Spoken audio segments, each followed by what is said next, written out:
La COP27 se termine en adoptant en pleine nuit un texte très disputé sur l'aide aux pays pauvres impactés par le changement climatique. Une semaine après l'attentat d'Istanbul, la Turquie a frappé des zones contrôlées par les forces kurdes dans le nord de la Syrie et le nord de l'Irak ce samedi. Jusqu'au bout de la nuit, des négociations longues et difficiles qui ont largement débordé le calendrier prévu de la COP27 et enfin un texte adopté sur les dégâts climatiques qui impactent les pays les plus pauvres. Un texte présenté comme historique qui acte le principe de la création d'un fonds financier spécifique. Le président de la COP27, le ministre égyptien des Affaires étrangères, a expliqué que les détails opérationnels doivent être définis pour adoption à la prochaine COP, fin 2023 aux Émirats arabes unis. Cela promet de nouveaux affrontements, notamment sur la question des contributeurs, les pays développés insistant pour que la Chine en fasse partie. Le texte sur les réductions d'émissions a été également très disputé, de nombreux pays dénonçant ce qu'ils considèrent comme un recul sur les ambitions définies lors de précédentes conférences.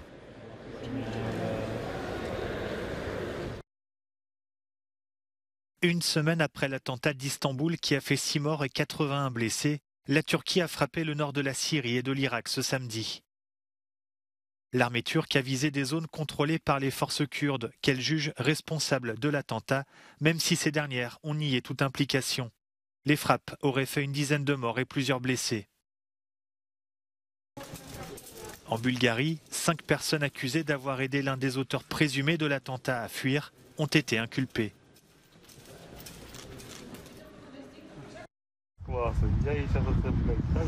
La Russie continue de frapper les infrastructures énergétiques ukrainiennes pour entraver l'approvisionnement dans tout le pays. Dernier exemple en date, ce dépôt de carburant à Kherson. Malgré ces difficultés, le moral des Ukrainiens reste élevé, surtout après des scènes comme celle-ci. Le premier train à arriver à Kherson en provenance de Kiev depuis des mois.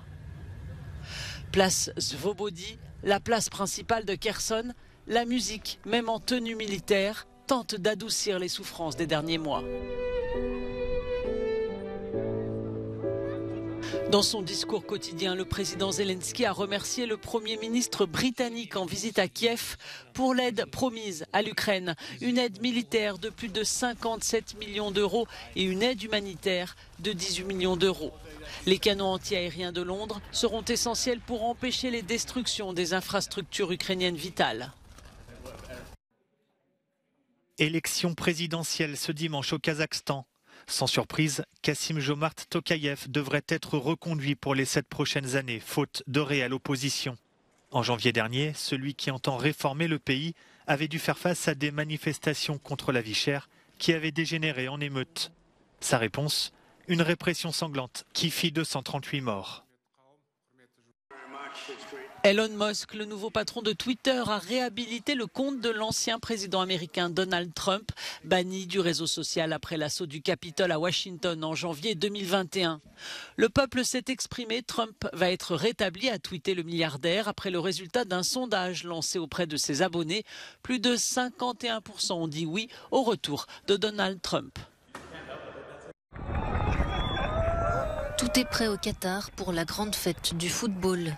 Un feu d'artifice a été organisé pour les fans déjà sur place un jour avant la cérémonie d'ouverture dans le stade Al Bayt et un premier match qui verra s'affronter les équipes du Qatar et de l'Équateur, toutes deux rivales du groupe A.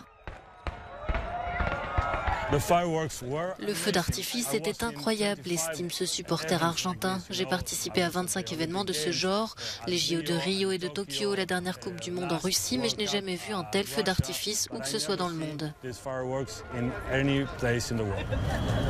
Et alors que tous les supporters ne sont pas encore arrivés, de premières difficultés se sont fait sentir dans les fan zones.